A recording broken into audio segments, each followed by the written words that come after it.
एक दिन गौतम बुद्ध अपने शिष्यों के साथ एकदम शांत बैठे हुए थे। उन्हें इस प्रकार बैठे हुए देख शिष्य चिंतित हुए कि कहीं वह अस्वस्थ तो नहीं है। एक शिष्य ने उनसे पूछा कि आज वह मौन क्यों बैठे हैं, क्या शिष्यों से कोई गलती हो गई?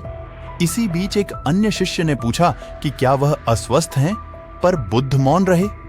तभी कुछ दूर खड़ा व्यक्ति जोर से चिल्लाया, आज मुझे सभा में बैठने की अनुमति क्यों नहीं दी गई है? बुद्ध आंखें बंद करके ध्यान मग्न हो गए।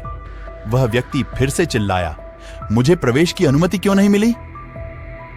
इसी बीच एक उदार शिष्य ने उसका पक्ष लेते हुए कहा कि उसे सभा में आने की अनुमति प्रदान की जाए। बुद्ध ने आंखें खोली और बोले, नहीं, वह अछूत है, उसे आज्ञा नहीं दी जा सकती।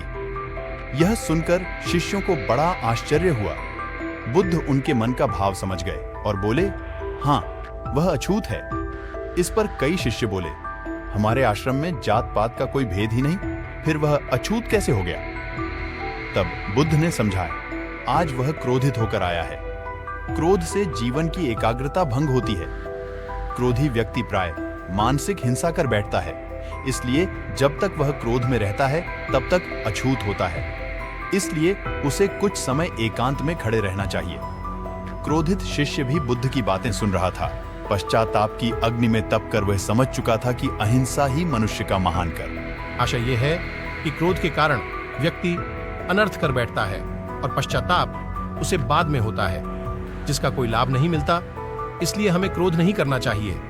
असल मायने में क्रोधित व्यक्ति अछूत हो जाता है और उसे अकेला छोड़ देना चाहिए।